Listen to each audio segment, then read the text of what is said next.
Welcome to the Mind of Business Success podcast. I'm your host, Alicia Kramer. Today we have with us Joanna Rawbone. She is the authority on enabling introverts to flourish. Welcome to the show, Joanna. Thank you, Alicia. It's a pleasure to be here. So we've got to start with the basics, the foundation. Tell us about your business. What do you do? So since 1994, I've been running my own business, which is a learning and development and coaching business, working predominantly with corporate clients, some individual clients, but predominantly corporates in large global organizations. So I've got to see many parts of the world through the work I do. And there was one thing that really kept coming up back for me, which was how many of the quiet ones were being overlooked and undervalued. I saw it time and time and time again. So about 4 or 5 years ago now, I finally got mad enough, Alicia. That's what happened. And so there's an offshoot of my core business, which is Flourishing Introverts. And it's really about enabling introverts to flourish without pretending to be something they're not, because so many of us have spent years or decades being told, do this, push yourself forward more, speak up more, be different, until that sense we're left with is that we're not enough as we are. We're not okay as we are. And so my work from here on until I turn my toes up is about A, shaking the extroversion bias out of organizations and educational institutions, and B, enabling introverts to flourish wherever they are. I love that. Now, we talked a little bit before we started recording the podcast. I am an introvert, and we talked about how you've got to do your inner work. Mm-hmm. So how many really successful people are you seeing hold themselves back because of this until they learn how to break free from that? So many of my corporate clients, because ironically, the ones who are more extroverted, the ones who are secure that they know they're okay, they know they're enough, even ironically, if that security is a facade, but they tend not to reach out and ask for help. The ones who really reach out and ask for help are the ones who know that there is something that they need to let go of. There is that deeper work that they need to do, but they don't quite know how to go about it because, and this is criminal in my mind, other coaches that they've spoken to have coached them about how to be more extroverted. And all that's doing is perpetuating the bias. What it's not doing is saying, okay, let's identify your strengths as an introvert and then build some strategies for you to play to those strengths over and over again. And that's why so many introverts make great entrepreneurs, because they design a business that's enabling them to play to their strengths. And that's such a great market for them. You made such an important point. And as somebody who has been working with clients since 2006, I've had a very different way of addressing the whole introvert thing.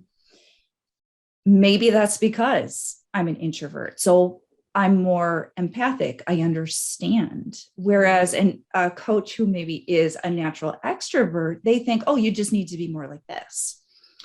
But when you really understand how a human being functions, how they thrive, you can't pretend to be something you're not. You really have to get comfortable with who you are. And it's so important, I think, for our listeners who really do relate to this whole introvert thing, to know you do not have to be something you're not. It's really about dropping those old false ideas and those misconceptions and this dysfunctional idea that you're not good enough the way that you are.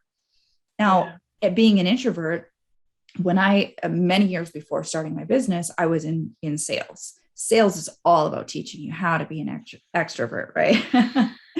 And I remember one of my managers, very, very extroverted, like trying to really hammer in, do it this way, this way, this way. This is how you present yourself. This is how you kind of push your objectives onto the customer.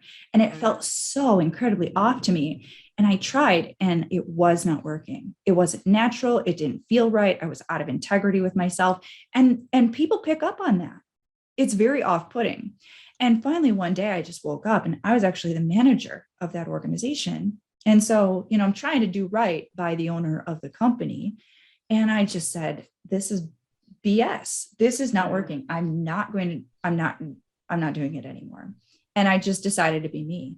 And boom, I rocketed to the top of we had 7 locations. My location went to the top, and that's where we stayed. And it had everything to do with just getting okay with who I am and doing it my way.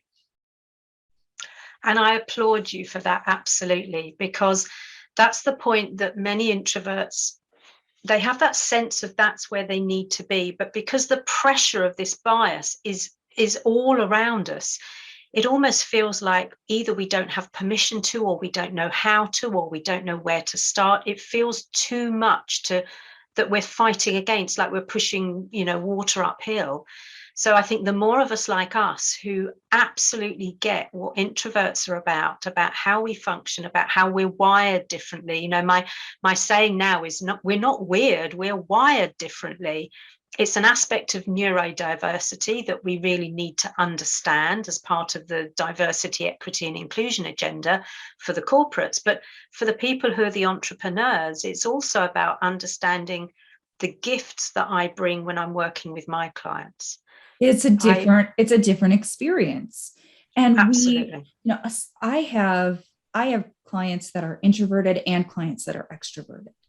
It doesn't change the fact that the quality of the work that we do together is profound, because I'm in my zone. I'm in my alignment.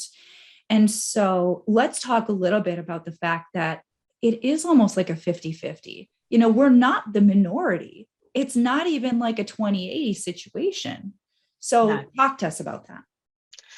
Yeah, so the most recent data talks about the fact that here in the UK, it's about 47% of people who identify as an introvert, and in the US, over 50%. And from our perspective, looking across the pond, the US seems a far more extroverted culture. And so my conclusion from that is that even more people in the US are pretending to be something they're not in order to fit in with this extrovert ideal, which is, is such a shame.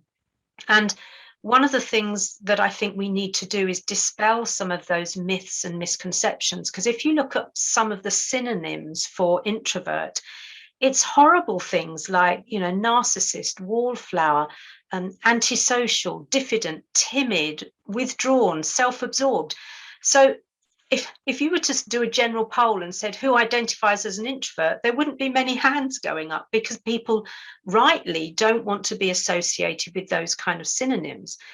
And if you compare that with extroversion, it's things like gregarious, life of the party, social, friendly. Most people, even if they don't genuinely feel it, are going to think I'd rather be known like that than like, the words associated with introversion. So I go right back to the Jungian principles here and recognize that the only difference between an extrovert and an introvert is where we get our energy from and what drains our mental batteries. Behavior sits on top of that. I can flex my behavior. I just need to be aware of the cost on my mental battery. So, I've emceed events of over 1,000 people. I've given conference speeches to over 1,000 people, and I can have them eating out of the palm of my hand, but I need to pre-charge so that my battery is fully loaded before I go on stage. And as soon as my piece is over, I'm back to my hotel room, and I'm either meditating, I'm having a bath, I'm doing something that just enables me to recharge, before I then go back into the melee of the crowd. I'm certainly not one of those who walks down the kind of aisles high-fiving people and signing autographs and things. That's not what an introvert does. The introvert needs to recharge. And because there are many introverts who are extroverted introverts, we have access, I'm one of them, we have access to extroverted behaviors that don't deplete those batteries. People look on at us and say, you're not an introvert. But the people who know me well will be out at dinner or I will be at a party, and all of a sudden I've disappeared. And people have got used to saying, oh, where's Joe? Oh, yeah, Joe's just gone to recharge for a little while. So every now and again, it will just get too much because I'm already overstimulated mentally, as introverts are, and I just need to decompress a bit, recharge my batteries, and then I can come back in and engage again. So, you know, there are many, many people, you included, who are like that. We can behave however we want, but we need to be aware of the cost of that behavior. I'm so glad that you shared that. I fully resonate with everything that you just shared. And I have a feeling there are quite a few people listening who maybe even just had an aha moment, because there is, just like everything, there's this tendency to always put everything as black and white. Yeah. And when we try to put ourselves into this box, it doesn't work.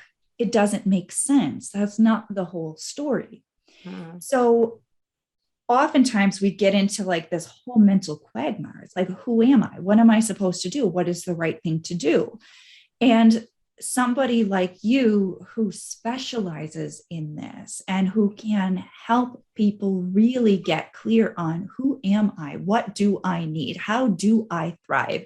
In using your terminology, flourish. How do I, who I am, what my values are, what my comfort zone is, what I feel good about, what I don't feel good about. How do I create an environment that supports me, that absolutely nourishes me, that allows me to go out and do my thing in my way, have an impact, make a difference. I was just having this conversation a couple of days ago with a good friend and business colleague who is incredibly successful. And I have so much respect for him. And I was telling him that many years ago, I reached a point in my business where I had to step back. I was so burnt out. I was emotionally, psychologically, and physically depleted. Yeah. I was doing what I loved, but I was pushing. I just kept pushing. I wasn't taking the recharge. I wasn't honoring that I don't have to be front and center all the time, that it's okay for me to have that recharge time in the way that's right and good for me. And I just, I don't want that for any of us. No. There's a better way. There is a better way. Absolutely, because when we're pushing through, so there are times when we have to push. There are times, and one of the phrases I hate the most is this: get out of your comfort zone, because it's said kind of with aggression. And there are people, well-known people, who've said the only learning happens outside your comfort zone. I've worked with introverts long enough to recognize that actually what we need to do is get really familiar with our comfort zone. So one of the exercises I run is that, and we physically run it as a kind of mat exercise sometimes, in terms of defining where your comfort zone is, what's deep at the heart of it, what's at the outer edge, what's just outside, and what's way out there.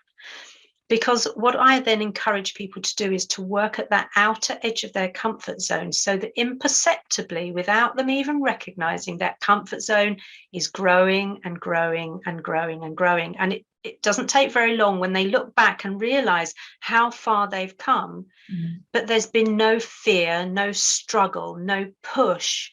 it's actually been flourishing the whole way, because flourishing, I chose the name Flourishing Introverts before I really dug in to realize what flourishing was about. And Lynn Sutz, who's associated with positive psychology, has the best definition for me, because she talks about it being the pursuit of engagement and in authentic life that brings us joy and happiness through the ups and downs of life. So right within there is the definition about there are going to be struggles, and ultimately what we're working towards is that joy and happiness of an authentic life.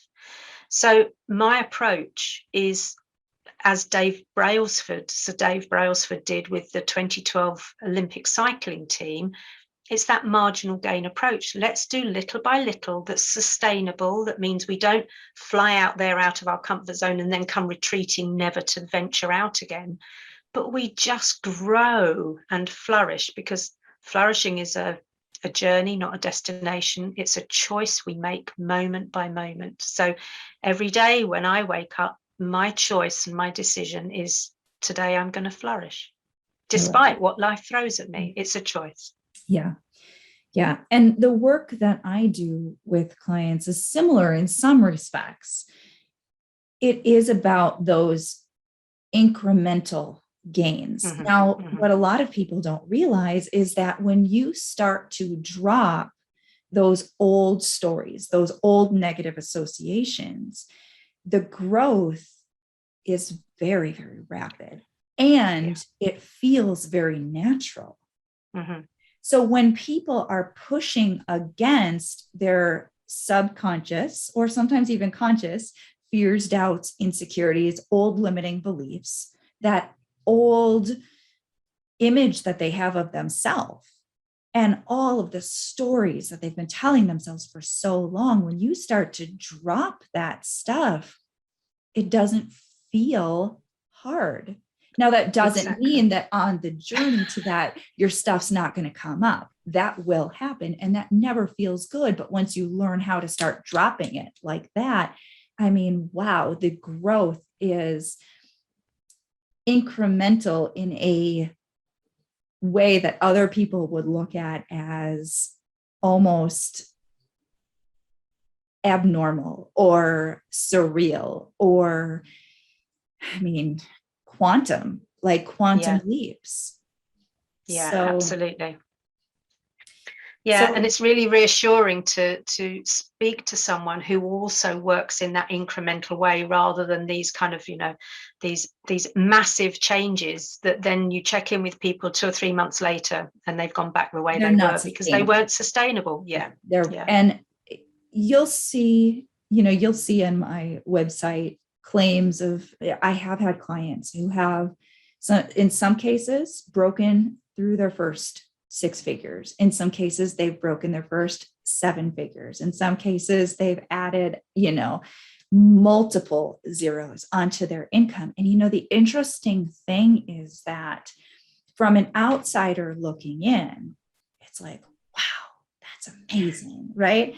But when you realize that it's always been inside of you, and it's really just shedding the limitations that you've put on yourself, it is sustainable. It's different. You've created a solid foundation for yourself to build that internal, then external empire.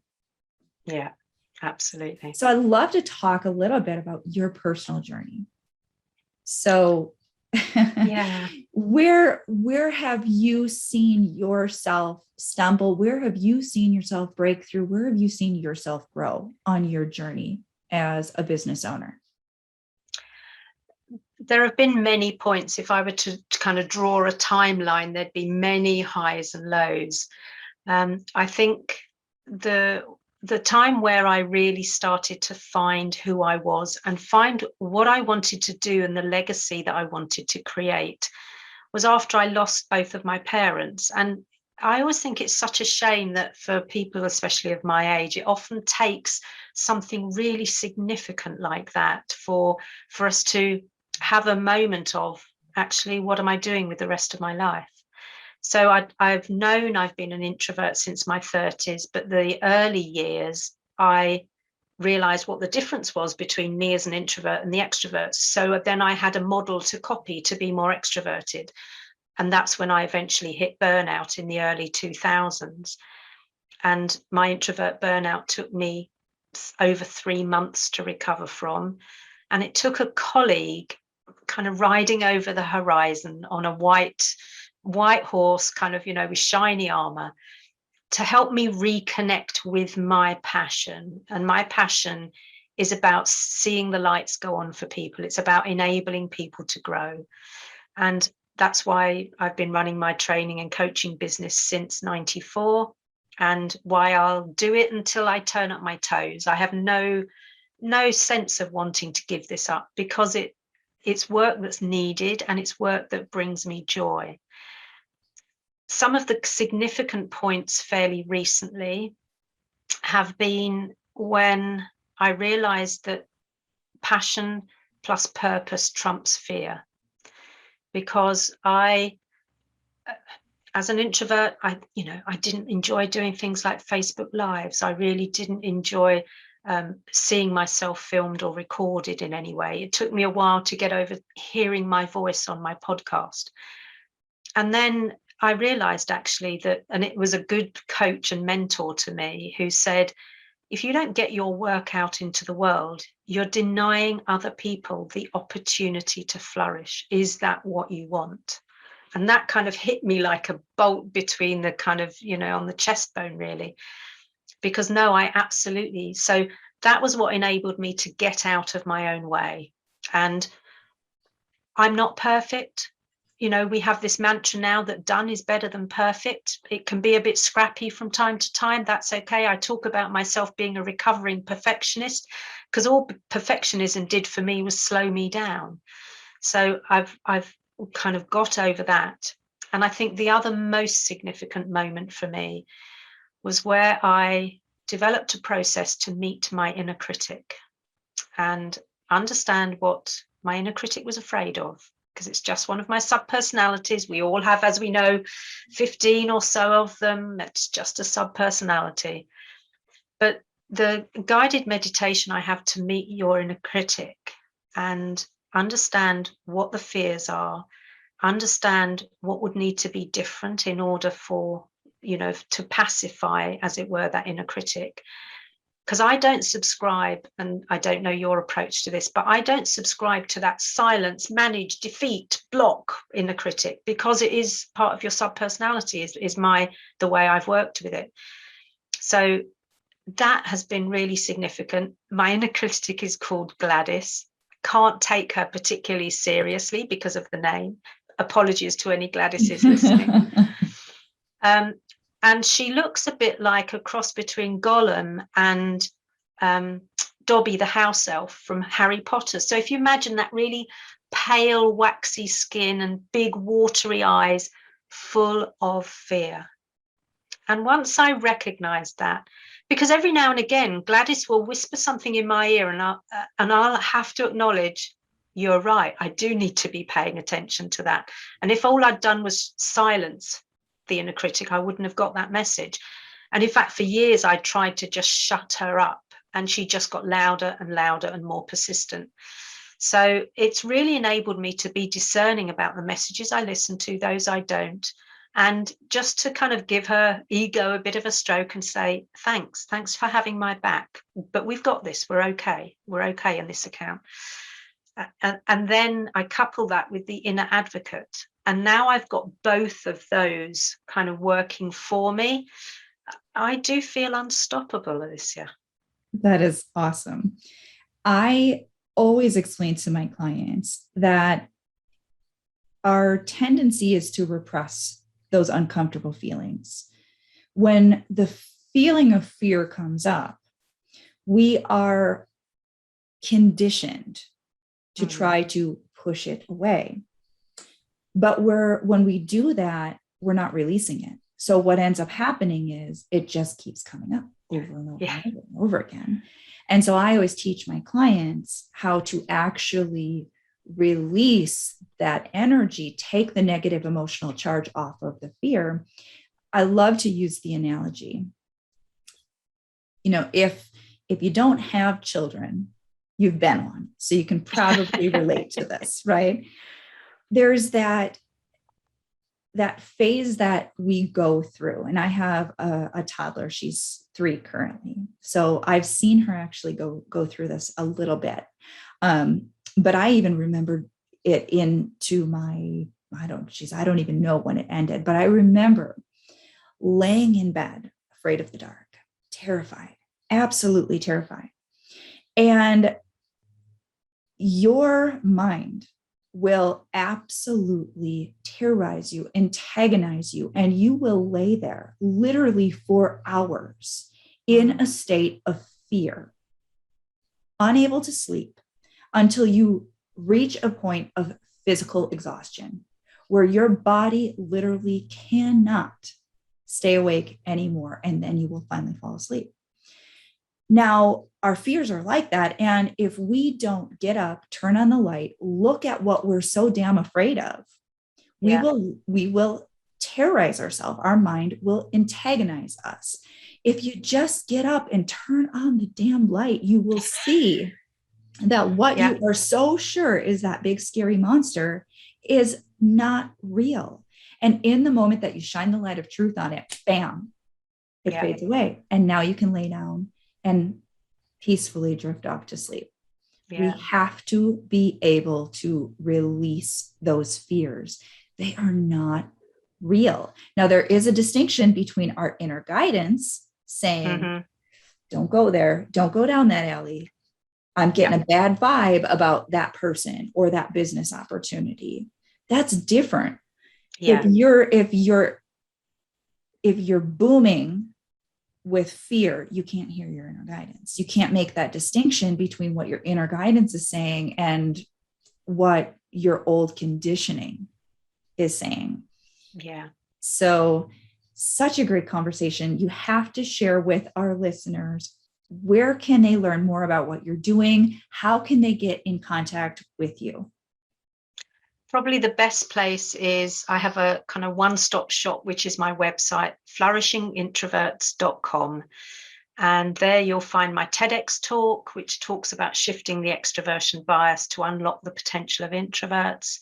You'll find my occasional musings, my own podcast, and a little downloadable, which is brilliant battery boosters for the techniques we can use just to keep our battery topped up on those days when we have to keep going. So that's probably the best place to find pretty much everything about the way I work. And for high performance business people who are listening to this, it sounds like a very, very valuable freebie. So definitely, I encourage everyone to head over, check it out. Give yourself that gift of, you don't have to, you don't burn out. Absolutely. Because don't burn out. Don't give up. Don't quit. Keep going. Do what you need to do to take care of yourself. We need you. But do it with those boundaries in place, and do it from that place of real self-care and compassion for yourself. So when you hit overwhelm, boost that battery to stop yourself going into introvert hangover, and then stop yourself going into burnout, because that's a route that takes way too long to recover from. And as you've just said, we need the introvert entrepreneurs out there. So don't reach that burnout point. Such a great message to end the show on. Thank you again, Joanna. You have been absolutely fantastic. And thank you, everyone, for joining us. Make sure you subscribe if you haven't already, because we have so much great content coming your way. Thanks, Alicia. It was a pleasure talking with you.